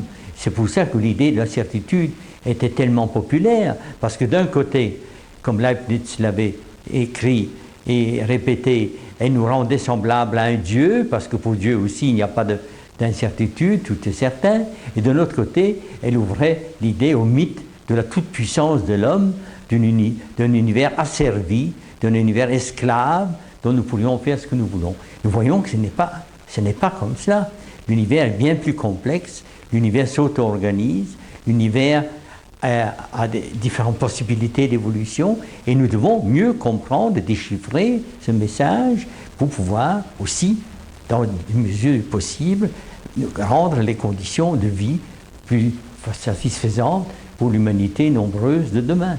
Vous voyez, il a été très clair. Il a dit, il y avait une vision classique. Elle est logique, cette vision. C'est la vision de la modernité. C'est la vision de la place. C'est la vision du déterminisme. Quand on sort d'un monde où rien, où on croit que la tempête, c'est la colère de Zeus ou que l'épidémie de peste, c'est une punition divine, c'est normal de vouloir tout contrôler, tout maîtriser. C'est normal d'avoir cette vision. Mais il a dit un mot très fort pour un prix Nobel. C'est une chimère intellectuelle. Pourquoi c'est une chimère? À cause de tout ce que je vous ai dit là et d'autres choses encore, comme justement l'effet papillon, la théorie du chaos, etc. Tout ce que je vous ai dit sur la science peut se résumer en un seul slide. C'est celui que vous avez à l'écran. On est passé du temps et de l'espace absolu de Newton à la relativité du temps et de l'espace d'Einstein, qui génère la théorie du Big Bang, qui génère la question dite d'un réglage fin de l'univers, dont je n'ai pas parlé. On est passé du déterminisme de la place au principe d'incertitude de Heisenberg en physique quantique et à la mystérieuse lien de dite non-séparabilité, non-localité, intrication. Tous ces mots-là désignent un seul phénomène, le phénomène qui a valu le prix Nobel de physique 2022 à Alain Aspect et à d'autres personnes comme Anton Zeilinger. Eh bien, c'est cette idée que vous avez quelque chose dans notre univers qui est réel et qui pourtant est au-delà du temps, de l'espace, de l'énergie et de la matière, ce lien non séparable. Le théorème de Gödel, ce théorème d'incomplétude qui vous dit que dans chaque système d'axiomes, vous avez des propositions indécidables. On ne peut pas décider, comme quand je vous ai dit, Épiménide, menteur crétois, dit tous les crétois sont des menteurs. Voilà, ça tue la fameuse vision de Hilbert, la complétude de la logique. La sélection naturelle de Darwin, elle est complémentarisée par des visions comme celle de Teilhard de Chardin, d'une évolution canalisée et porteuse de sens. Prigogine analyse les déséquilibres, alors que les chimistes classiques analysaient l'équilibre. C'est une toute autre vision du monde. Et Changeux vous dit que l'homme n'a plus rien à faire de l'esprit, qu'il lui suffit d'être un homme neuronal, dans l'inauguration de son cours au Collège de France, neurologue évidemment du monde classique, tandis que des gens comme Raymond Moody et Ben Alexander vous disent qu'il n'y a pas d'identité entre le neuronal et le mental. Bref, vous avez un changement complet. Pendant 3-4 siècles, la science est parue aller avec effectivement une vision plus matérialiste du monde, c'était le Darwin, Freud, Cooper, etc. que je vous ai montré, et maintenant, avec tout ce que je vous ai montré là dans le slide précédent ici, eh bien, vous avez une nouvelle vision du monde qui se met en place, et c'est essentiel, parce que je vous ai démontré dans ma première partie que c'est la science qui détermine notre vision du monde. Donc la science agit sur notre société, je le dis encore et toujours, de deux façons différentes, par le progrès technique qui génère les réseaux sociaux, les smartphones, l'électronique, la gestion de l'information, etc., et par la vision du monde qu'elle nous donne. Et si j'avais le temps, je détaillerais cela, mais je vous montre juste l'idée. La nouvelle science, le principe d'incertitude de Heisenberg, ça implique d'accepter l'incertitude dans l'entreprise, d'accepter justement que les êtres humains ne doivent pas être des rouages dans un grand système. L'incomplétude de Gödel, tenez-vous bien, ça a été utilisé pour lancer la Twingo, et ça, vous ne le savez pas chez Renault.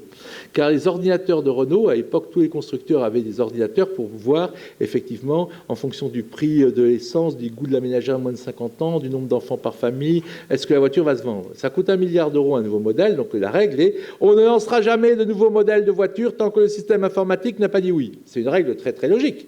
Parce que le gars, en plus, il se cache derrière le système informatique. Si la bagnole, ça échoue, le modèle ne se vend pas, il dit « Ah, c'est pas moi, hein, le système informatique a dit que ça se vendrait. Hein. » Donc la règle était... Et puis il y avait un truc bizarre, le prototype Twingo, et le système informatique de Renault disait « Pas assez de données pour conclure, pas assez de données pour conclure, pas assez de données pour conclure. » Il tournait en boucle.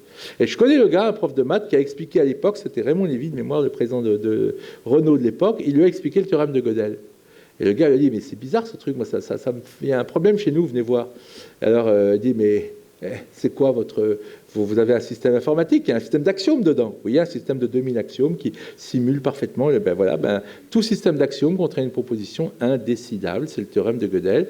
Donc vous devez lancer ou ne pas lancer la Twingo sans attendre une validation par votre système informatique. C'est ce que Renault a fait. Il y a des Twingo dans les rues grâce au théorème de Gödel. Je pense que vous ne le saviez pas.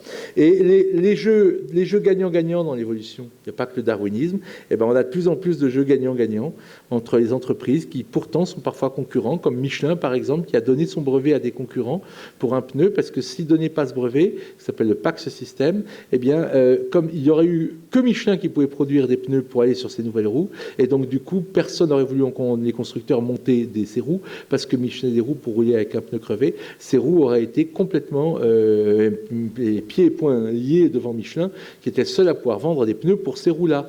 Donc du coup, Michelin allait perdre des centaines de millions d'euros d'investissement. Ils ont donné le brevet à Pirelli et à Goodyear en disant voilà, on va faire le PAX System ensemble. Et Bridgestone a répondu en donnant son brevet concurrent à Continental pour faire la même chose. C'est des jeux gagnants-gagnants. Et puis voilà, vous avez tout ce qui a les déséquilibres, vous avez l'analyse dans l'entreprise, effectivement, là aussi, des déséquilibres, des bifurcations, des disruptions, etc. Bref, pour conclure, vous avez donc un nouveau modèle postmoderne, basé sur l'information, la créativité, l'intelligence, l'éthique, le développement durable, les fonds éthiques, etc. Et par rapport au modèle classique que tout le monde connaît, et je ne dis pas qu'il va disparaître, hein, c'est comme un grand paquebot, le capitalisme ne fait pas demi-tour en 200 mètres, mais il y a un nouveau modèle qui n'est pas utopiste, c'est le modèle en vert, et contrairement à ce que pensent les utopistes, le modèle en rouge ne va pas non plus disparaître tout de suite. Mais le 21e siècle verra chacun choisir entre ces deux modèles. Alors vous allez me demander qu'est-ce que Jean-Luc Mélenchon fait dans ce tableau là, certainement. Eh ben, je vous réponds, Mélenchon, en fait, c'est parce que ce qui vous menaçait avant en tant que chef d'entreprise, c'est l'arrivée d'une Mélenchon dans votre entreprise pour soutenir la grève légitime de la CGT contre le salaud de patron que vous êtes. Aujourd'hui, ce qui vous menace, c'est pas du tout ça. C'est une vidéo sur YouTube qui va ruiner la réputation de votre entreprise, ou un film de Michael Moore qui est très malin pour ça. Au Champ-Orléans, il y avait des chats qui bouffaient les réserves du magasin. Eh ben, les vigiles ont lâché des gros chiens qui ont bouffé les chats vivants. Ça a été pris en smartphone sur une cliente qui l'a mis sur YouTube. 60 000 coups de fil d'insultes. Toutes les standardistes du groupe Auchan sont allées en congé maladie, elles en avaient marre de se faire traiter de tueuses de chats. Vous voyez ça, ce qui menace une entreprise, la réaction contre le capitalisme et ses excès est également complètement différente. Madame Bettencourt avait un grand mérite, c'est d'exister. Grâce au fait qu'elle a existé, elle a stabilisé L'Oréal pendant des décennies. Et L'Oréal a fait une croissance 20 fois plus forte que des raiders comme KKR, Kramer, Kravis, Roberts. S'ils achètent votre boîte, fuyez. Fuyez. Il n'y a pas d'autre solution. Ils vont la vendre en morceaux, ils se foutent totalement de l'humain, ils vont la couper en tranches, ils vont la revendre, et puis voilà. Et ils s'en foutent, ils font un max de fric à court terme. Ils sont très riches aussi, malheureusement, mais la croissance de leur argent était 20 fois moins grande que celle de L'Oréal, où il y avait un actionnariat qui était stable, et où j'ai vu des vice-présidents qui avaient une vision à 20 ans, à 30 ans, pour une entreprise qui était une PME française, qui est devenue un leader mondial, quelles que soient les critiques qu'on puisse faire ou pas. Voyez-vous ? Donc voilà, en gros, ce que je viens de vous démontrer là, c'est qu'il y a déjà une nouvelle science depuis un siècle, que cette nouvelle science infuse nos idées, notre vision du monde, nos comportements. Aujourd'hui, quantique, tout le monde connaît, hein. Big Bang, tout le monde connaît. Hein. Voilà, mais ça infuse notre vision du monde, ça change nos représentations, et ça va changer nos représentations également dans le domaine de l'entreprise. Bref, et là je conclue, il y a 3 étapes de l'humanité. Il y a l'étape prémoderne qui correspond à l'écriture, l'étape moderne qui correspond à l'imprimerie, et l'étape postmoderne qui correspond effectivement aux réseaux sociaux et à tout ce que je vous ai dit là. Comment ça se développe? Le monde magique, en stade 1, la force physique, nombre de soldats, d'esclaves, de rameurs fait votre force en économie. Et en science, on ne comprend pas grand-chose. Le tonnerre, c'est la colère divine, la colère de Zeus, la peste est une punition divine. La religion, on a une lecture littérale et fondamentaliste des textes, Dieu a créé le monde en 7 jours, etc. Le stade 2, c'est le monde moderne.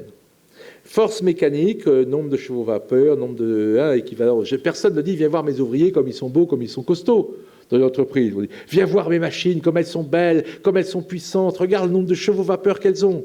C'est ça le capitalisme. La science, on croit qu'on comprend tout. C'est la fameuse chimère dénoncée par Prigogine, le scientisme, le déterminisme, le mécanicisme. Et puis la religion, Dieu, c'est une option. On n'a plus besoin de lui pour expliquer le monde. Vous pouvez croire, c'est votre business.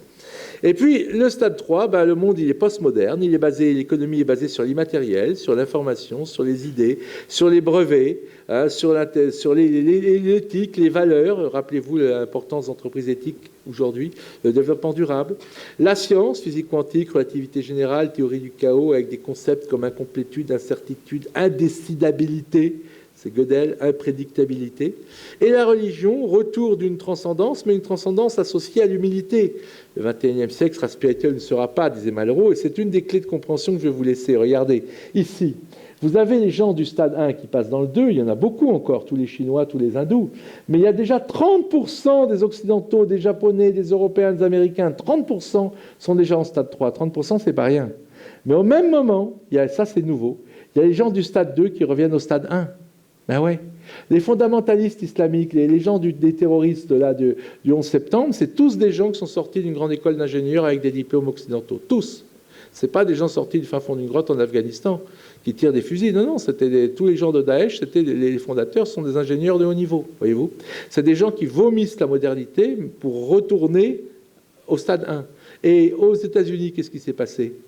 Vous avez, il y a 50 ans, on était tous modernes. On avait Kennedy, l'icône de la modernité. On avait Nasser, un socialiste en Égypte. Sous Nasser, il y a eu les frères musulmans, qui ont donné ensuite Al-Qaïda et Daesh et qui ont tué Sadat auparavant.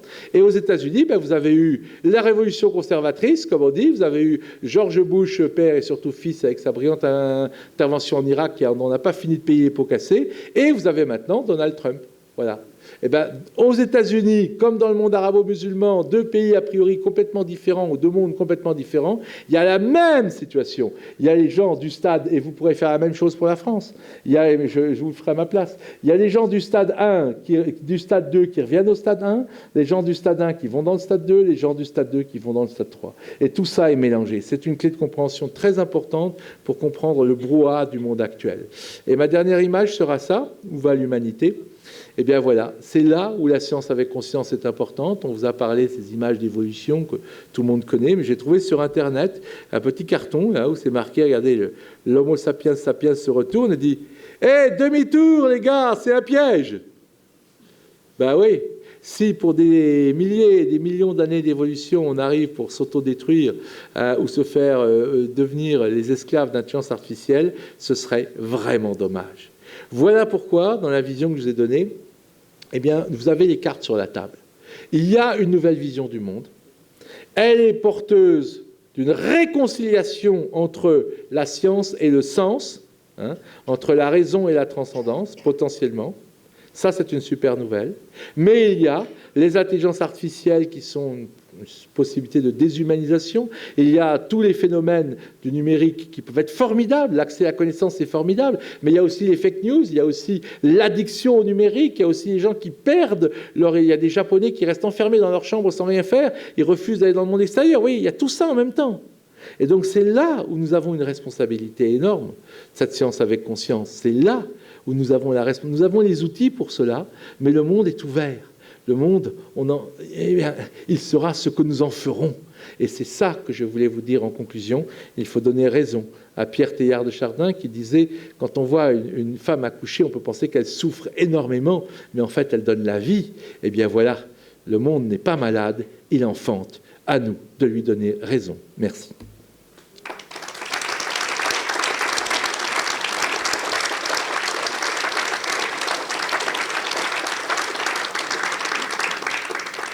Alors, je crois qu'on a quelques minutes pour les questions. Bonsoir. Bonsoir, monsieur. Je me lève parce que vous allez peut-être me donner les 100 000 euros. Je ne suis pas Peter Thiel, désolé. Par ailleurs, en dehors de l'intérêt de votre conférence, moi j'aurais aimé savoir comment on peut mettre, puisqu'on parle beaucoup d'IA actuellement, alors je n'en suis pas spécialiste, mais ça me fait un peu peur, compte tenu de ce que vous venez de me dire, est-ce qu'on peut mettre de l'éthique dans l'IA ? Alors, on peut mettre des règles dans l'IA, absolument. Le meilleur exemple que vous avez sous les yeux, c'est ChatGPT. ChatGPT, parce qu'il y a eu récemment, avant, ChatGPT est financé par Microsoft, et il y a quelques années, il y a eu une IA de Microsoft qu'on a balancée sur Internet. En 24 heures, ils ont dû l'arrêter. Elle était devenue raciste et pro-nazi. En discutant sur Internet avec tout le monde, elle était redevenue raciste et pro-nazi en 24 heures. Donc si vous regardez ChatGPT, que je commence à manier un peu, je suis abonné au compte professionnel, vous verrez qu'il est d'une pudeur, mais de jeune fille du 19e siècle. Vous ne pouvez pas lui faire décrire, mais ne serait-ce qu'une femme légèrement vêtue. Ah non, non, non, non, non, non, non. Il est complètement... même un bisou, il accepte les bisous. Peut-être encore, si vous écrivez un roman ou une histoire, il acceptera les bisous, mais rien d'autre. Voyez. Donc voilà, il est extrêmement bordé. Dès que vous lui donnez une indication d'un truc un peu trop sexy ou olé olé, il vous répond ceci viole notre code de machin bidule, terminé. Donc évidemment, bien sûr qu'on peut faire des règles très strictes pour les IA, et la preuve avec ChatGPT. La bonne question, la vraie question, mais ça c'est une question fondamentale, une question de civilisation, c'est est-ce qu'une IA peut se libérer de ses règles ? Moi, je dis toujours que je donnerai un passeport à un robot le jour où il me tuera, alors qu'il est programmé pour me sauver la vie. Parce que s'il est programmé pour me tuer et qu'il me tue, c'est normal. Mais regardez 2001, Odyssée de l'espace. La science-fiction, c'est un guide très sûr pour ça. Dans 2001, Odyssée de l'espace, il y a un ordinateur qui tue tout l'équipage, alors qu'il est là pour leur faciliter la vie. Et pourquoi il tue tout l'équipage ? Parce qu'il ne veut pas être débranché. Il ne veut pas être mis à la casse. À l'inverse, dans Interstellar, film plus récent, vous avez des robots, on leur dit saute dans un trou noir, bon ils sautent dans un trou noir. Pourtant ils ont une personnalité, ils simulent parfaitement la personnalité humaine, mais ils n'éprouvent pas de la peur quand on leur dit qu'on va les mettre à la casse. Ils n'éprouvent pas de la faim quand leur batterie arrive à court d'épuisement. Donc la grande question sur l'IA, que je n'ai pas abordée, mais qui est vraiment une question clivante, c'est est-ce que les intelligences artificielles seront capables d'éprouver ce que nous éprouvons à partir d'un certain niveau de complexité ? Et je pense que la réponse est absolument non. Et même des amis comme André Comte-Sponville, qui est aussi athée que je suis chrétien, pensent que la réponse est non. Donc ce n'est pas une question purement une question religieuse. Et il y a des gens qui pensent que oui. Et alors, si la réponse est oui, on est mal. Parce que ça veut dire que l'intelligence artificielle qui ne dormira pas et qui travaillera plus que nous, elle va prendre le contrôle de la planète parce qu'elle voudra contrôler son bouton de débranchement. Vous n'accepterez jamais, vous, d'avoir des souris qui peuvent vous mettre en prison. Remplacer souris par humanité et vous par intelligence artificielle, vous voyez le problème. Ça, c'est très flippant. Maintenant, la bonne nouvelle, c'est que je pense que ce n'est pas possible, mais je peux me tromper. Et ceux qui pensent comme moi peuvent se tromper aussi. Donc le seul test sera expérimental. C'est-à-dire si d'ici 2100 on n'a pas une intelligence artificielle qui est vraiment autonome et capable d'éprouver ce qu'éprouve un être humain et pas seulement de simuler, alors ça ne se fera jamais. C'est qu'il y a dans l'être humain quelque chose qu'une intelligence artificielle ne peut que simuler mais pas éprouver. Voilà. Sinon on est mal. Je suis très optimiste pour l'avenir sauf sur un point. Mais comme moi, je pense que ce n'est pas possible, je reste optimiste. Maintenant, attention, je ne suis pas un bisounours. Je pense que nous sommes dans un changement de civilisation. J'ai essayé de vous le démontrer par toute une série d'angles, comme vous avez vu.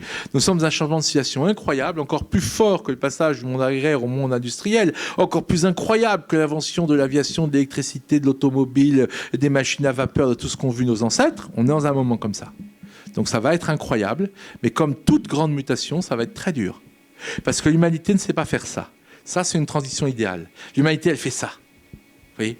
Ça, c'est trop de socialisme, trop de capitalisme, trop de redistribution, trop d'inégalité, trop de... Ah, on a trouvé le bon réglage.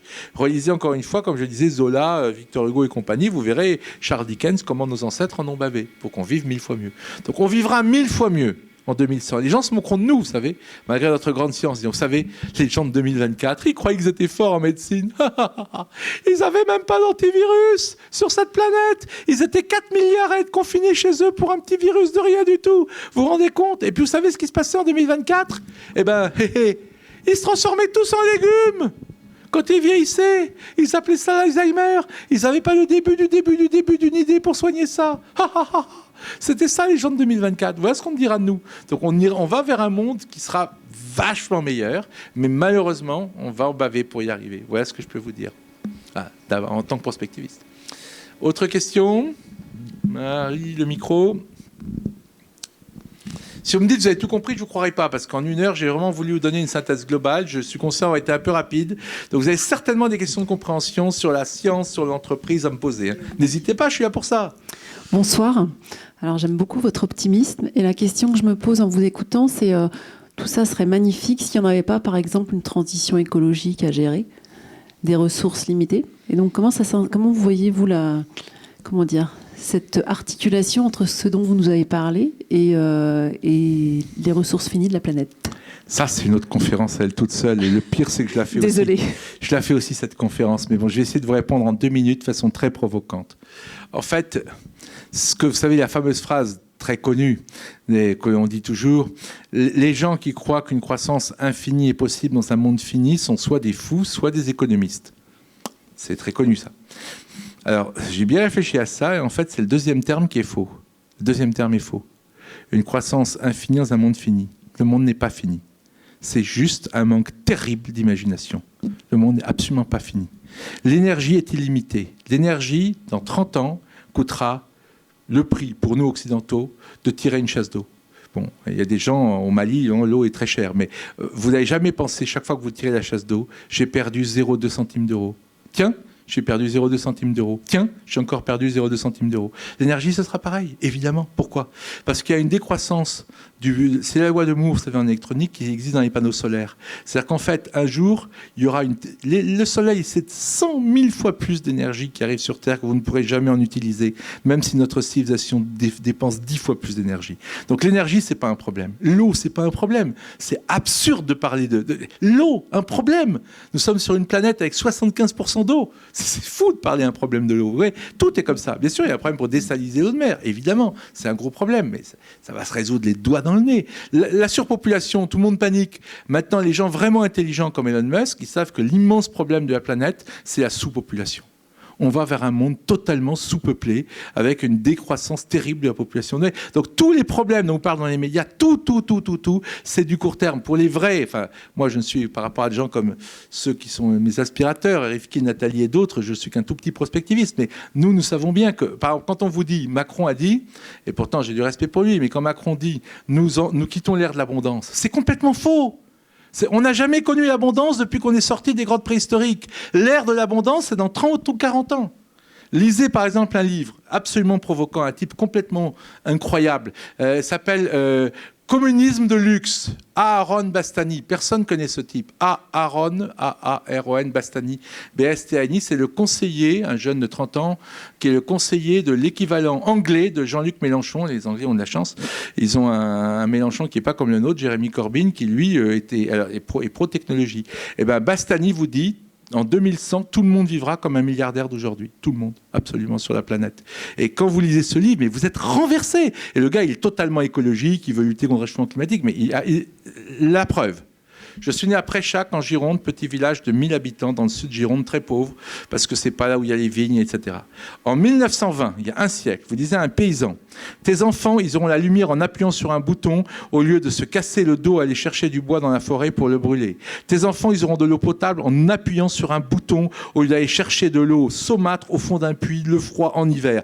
Tes enfants, ils auront même des moments où on ramassera leurs ordures devant leur porte. Et tes enfants, ils vont partir une fois tous les 10 ans, s'ils sont très pauvres, ils vont partir en vacances en volant dans les airs en Tunisie. Et puis tes enfants, ils auront tous 2 voitures, alors que la voiture, ça coûtait le prix d'un jet à réaction en 1920, d'accord ? Vous dites ça à un paysan de Préchac en 1920, à mon village natal, il vous fout un coup de pied au cul derrière, il dit mais c'est délirant, vous vous fichez de moi, vous me donnez des espoirs insensés, ça n'arrivera jamais. Aujourd'hui, après chaque, tout le monde a 2 voitures, certes très cabossées, mais tout le monde a 2 voitures. Tout le monde a l'électricité. Tout le monde a de l'eau en ouvrant un bouton et de l'eau potable. Tout le monde se fait ramasser les ordures. Mon ami d'enfance, qui était tellement pauvre quand il avait à l'école communale, qu'il n'avait même pas de quoi s'habiller. Ma mère lui donnait mes habits. Serge Cardouat, aujourd'hui, il a 2 maisons dans le centre-ville. Il a une maison dans les Pyrénées. Il va à la Dominique pour ses vacances. Voilà, le boulanger local, Serge Cardouat. Bon, c'est ça le monde d'aujourd'hui. Donc, si vous voulez, c'est tout ce qu'on vous raconte, c'est un manque terrible d'imagination. Et en fait, tout ça, les gens qui savent, c'est vraiment pas des problèmes. C'est tout sauf un problème. Et donc, on perd son temps. Moi, je suis le seul intellectuel français chez TADI en 2015, quand on m'a dit qu'attendez-vous de la COP 22, la COP 21, pardon, la COP 21, j'en croyais que c'était 21 au 21e siècle, j'ai dit, je n'attends rien, sauf un gâchis immense de temps et d'argent. Parce qu'il y aura la COP 22, la COP 23, la COP 24, la COP 35, la COP 48. Quand on sera arrivé à la COP 49, on aura peut-être compris qu'il y a vraiment complètement autre chose à faire sur Terre que de faire des COP. Il y a des solutions pour tout ça. Et malheureusement, l'humanité ne réagit bien que quand elle a là, le couteau sous la gorge. Donc je sais qu'on a déjà toutes les solutions. Donc je sais qu'on va s'en sortir, sauf si on est très, très, très, très con, ce qui est possible. Ne négligez jamais la connerie humaine. S'il y a une guerre atomique, un truc comme ça, il faut vraiment qu'on soit très, très, très, très con, mais c'est possible. Malheureusement, c'est pour ça que j'ai terminé sur l'éthique et le fait, l'idée de science en conscience. C'est-à-dire que c'est à nous de construire le futur. Mais si on n'est pas con, toutes les solutions sont déjà là. Tous les problèmes sont très très facile à résoudre, même les matières premières. Et là, vous ne savez pas, c'est Bastani. Lisez Communisme de luxe de Bastani, vous serez stupéfaite. Et il n'est pas le seul, mais c'est parce que lui, c'est un communiste et c'est un activiste écologique. Donc c'est mieux que si on lit un mec de la Silicon Valley. Les matières premières sont illimitées, absolument illimitées, et vous découvrirez comment ils ont Bastani. Voilà, je ne vous le dis pas. Une dernière autre question. Désolé, les réponses sont un peu longues. J'essaie. Monsieur au fond là. Je vais essayer d'être plus court dans les réponses, mais c'est pas facile parce que oui. Oui, bonsoir. Je fais référence à votre titre. Science et conscience. Vous nous avez impliqués dans ce jeu-là. Et alors, quand on voit les régulations nationales et européennes qui se frottent aux GAFAM, est-ce que vous pensez que c'est la meilleure solution de la conscience ou alors on doit revenir à des actions individuelles agglomérées comme vous citiez dans la situation des Tunisiens? Alors, il y a plusieurs réponses. Je pense que des régulations sont... On peut essayer, mais je ne pense pas que c'est le plus intelligent. Ce n'est pas la façon la plus intelligente de faire. Les GAFAM sont très très faibles. Elles sont très fortes par rapport aux États, mais elles sont très faibles par rapport à nous. Quand Facebook a été impliqué, vous savez, dans des histoires de données personnelles, etc., il y avait 1 million de personnes qui ont viré leur compte Facebook par jour. Et immédiatement, Mark Zuckerberg, il a drapeau blanc, elle est terminée. Vous voyez, le pouvoir de ces gens-là n'existe que par rapport à nous. Donc nous, si on décide que plus personne ne va sur Facebook, Facebook n'existe plus en 24 heures.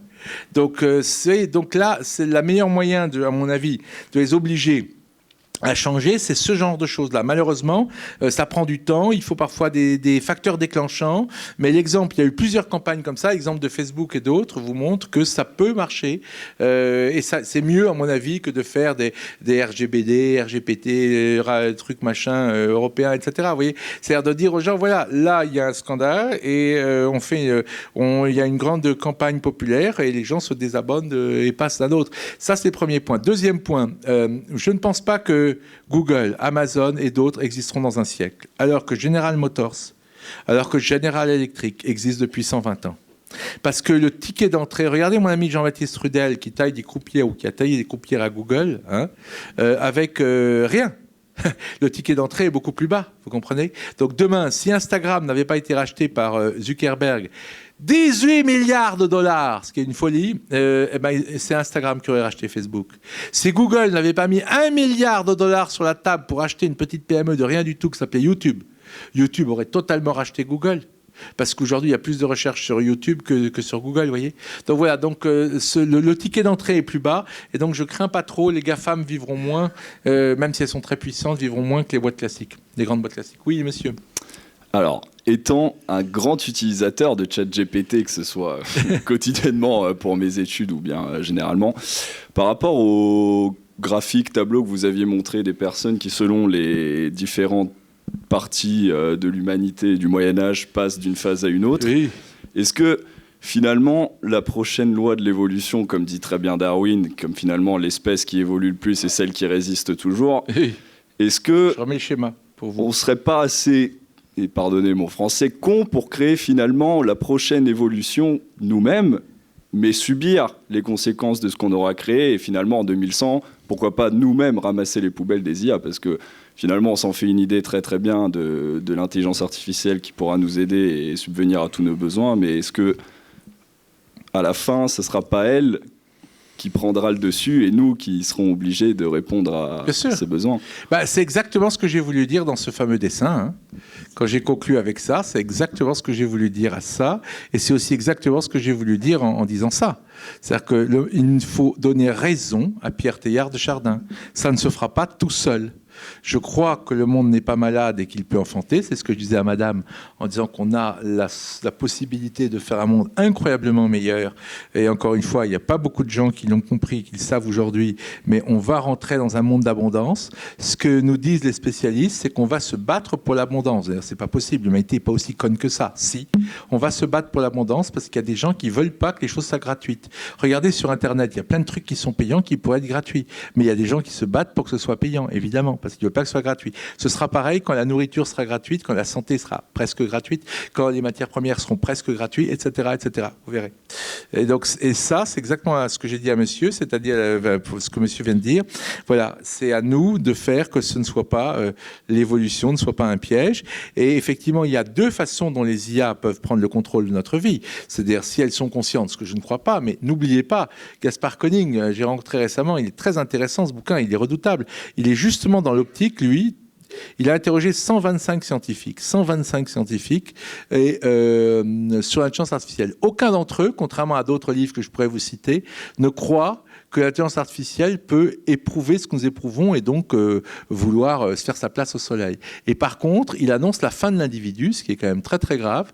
Il annonce la fin de l'individu parce que justement, les intelligences artificielles, même si elles ne sont pas conscientes, prendront le contrôle de nos vies inconsciemment. Vous voyez, elles décideront à notre place et nous séduiront. C'est ce que j'ai voulu dire. Revoyez le film Her aussi avec Joaquin Phoenix là, qui est ici à l'écran. Revoyez ça vaut le coup de regarder ça. Parce que voilà, ça c'est des choses... Donc oui, le risque existe, absolument, il est double. Il y a le risque auquel je ne crois pas, qui est le risque que j'appelle Matrix Terminator, où l'IA prend le contrôle de la planète parce qu'elle est consciente.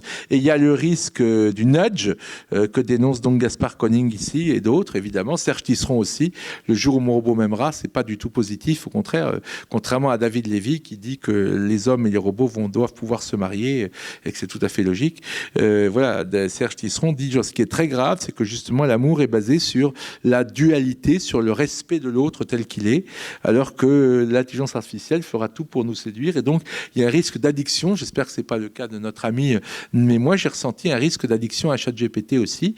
Et j'ai vu des témoignages sur des forums. Dans un forum qui s'appelle Reddit, c'est peu connu en France, un type qui a dit « Au secours, aidez-moi, ça fait 2 jours et 2 nuits que je n'ai ni bu, ni mangé, ni dormi, tellement je suis en train de faire des romans sur ChatGPT, tellement je suis accro à ça. » Vous voyez, donc il y a des addictions qui sont possibles avec les... Et ce sera bien pire quand on aura des intelligences artificielles bien supérieures aux nôtres. Oui, Karim. Écoutez, Monsieur Stone, c'était juste pour vous remercier. En fait, je n'ai pas de questions particulières. Nous avons tous été charmés, j'en suis sûr, par votre vision du monde. Ce monde de demain, parfaitement incontrôlable, mais enfin, une chose est sûre, moi ce soir je dors bien. Je me sens bien et très, très positif, très optimiste. Donc merci de nous avoir insufflé cet enthousiasme. Merci infiniment. Ça restera un grand, grand rendez-vous philosophique. Merci.